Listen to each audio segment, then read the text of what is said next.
Article 350 of the revised penal code. Okay, then there used to be, it's not anymore now, a widowed woman, mamatay yung bana, she is not supposed to marry within 301 days from the death of the husband. Okay? Pero, Ang laki. ang laki, wala ilang okay. Ang purpose sana, basin na pa siya ay sulod niyang tiyan. No? At that time, in 1932, ang pinakatugay mga anak, hindi lang 6 months, no? 301 days. That's roughly 10 months. Delayed delivery. So, basin na sulod niyang tiyan, mag-minyon na siya, and the anak will be considered anak of the new marriage. So it's unfair to the husband. Okay, so pero that law has since been repealed. Paprinata lang sa daan. Okay. Siguro. Now, performance of illegal ceremony. Tubok yun para sa ato, no? So, muna inyong bantayan. That's violation of Article 352 of the revised penal code. Kung sa may buot ito sa buot kanin. Okay, this is a crime committed by us, solemnizing officers. Okay? But this is committed by solemnizing officers who have authority to solemnize marriage. Kaya kung wala kayo authority to solemnize marriage, impostor ka. Okay? So, ang imong crime is more serious. That's usurpation of public functions. Usurpation of authority under 177 of the revised penal code. Okay? Nahula mo lisensya. Now, to emphasize the protection not only of marriage but only to our children, there is a new law which took effect in 2022. Relatively recent, 2022, and it imposes very heavy penalties for those who arrange, facilitate, participate, and officiate marriages involving a person under 18 years of age. Take note that legal age requirement for marriage is 18. But in some areas, they are sending their children to enter into marriages with foreigners for economic reasons. No, that's now considered trafficking. And the law, a new law imposes a very heavy penalty for that. Okay? Now, let's go to marriage itself. Now, those are the protections defined under the revised penal code. Okay, let's have a review of the essential requisites for a valid marriage. Okay, there are actually only two. Okay, first is legal capacity of the parties. Take note that the parties must be a man and a woman. And the consent should be freely given. Okay? Walay vitiation of consent.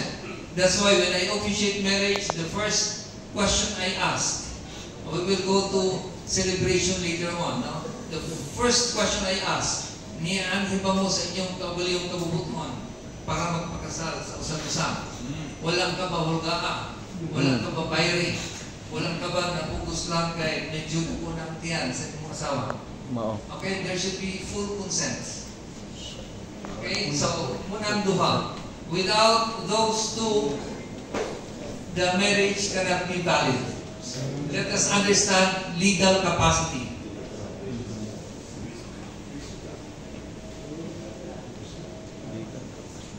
Okay, we mentioned earlier that in the Philippines, the age requirement for a valid marriage should be 18.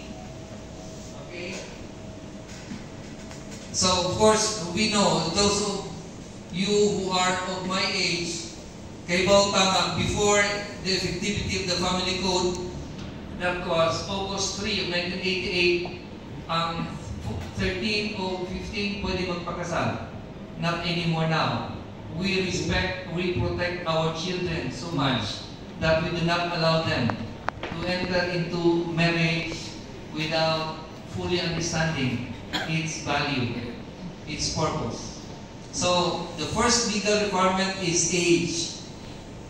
No person can enter into a valid marriage without reaching the age of 18. Pero, tingali i-discuss sa ninyo unya, no? I'm sure you know the requirements. Kung 18 to 21, na ay parental consent.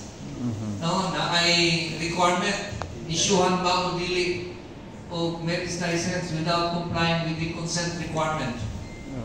Kung 21 to 25, na ay requirement, dili basta-basta ma-issuehan o marriage license. Kinahanglan pa o parental advice. Okay, so na siya yung mga ramifications, na siya yung mga detalye. No? But for our purposes, suffice it to say that a person who is 18 can enter into a marriage. But we may add that a person who is less than 21 can enter into a marriage only with parental consent. And the marriage will be voidable. Pwedeng i-void ang marriage without that parental consent. Okay? Then a person who is below 25 can only be issued a license and consequently enter into marriage kung naa siya parental advice in writing. Okay? Pero kung wala siya parental advice, ma-delay lang ang issuance of the license. Okay? So pwede gapon siya makasal eventually. I hope that's clear. Yeah. Okay. Now, legal capacity also requires certain relationship. Incestuous marriage is prohibited under our laws. Kung sa may pasabot og incestuous marriage, di ka pwede magminyo sa imong mama, di ka pwede magminyo sa imong papa, no? Di ka pwede magminyo sa imong lolo, di ka pwede magminyo sa imong lula, no? Marriages between ascendants and descendants is not valid under our laws. No? Muna'y anak, ginikanan, lolo, lula. Okay? So that should be clear. Void ang kasal. No? That's why when you solemnize marriage, i-check din ninyo, we will discuss that later on, i-check din ninyo ang relationship. Yeah. Pag-abot ito sa Base itsoon niya. Article Mortis Marriages, you have the obligation to determine relationship. Kung sa bali mo ni, ngayon mo ang pagkastan. Kung dili ko pa sa anak, ayaw kastan. Ayaw that's clear. Sa pailaing, duha lang actually ka incestuous marriages. Igsuon, whether in full or half blood.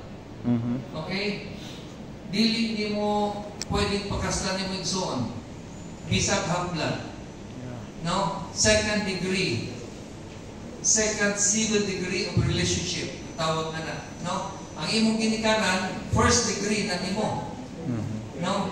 Ang imong lulo, second degree na nimo. Ang imong igsuon, second degree na nimo. Di ka pwede magpakasal. Okay? I hope masabtan nyo ng degree, no? Kaya saka man, there's a bar. Anak to ginikanan, balik sa igsuon. So second bar, kung ay degree under civil law. No? So, anak to ginikanan, to lulo, second degree gapon. Oh, mga Okay? tribal uban. So, incestuous, duhara. Anay sila. Okay? Then, Tinanda there din are discuss also marriages which are deemed void because of public policy. Okay? So,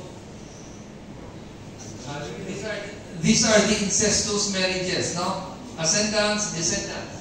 Katong lulo, apo, ginikanan. between brothers and sisters, whether of the full or half blood, dili pwedeng magpakasal.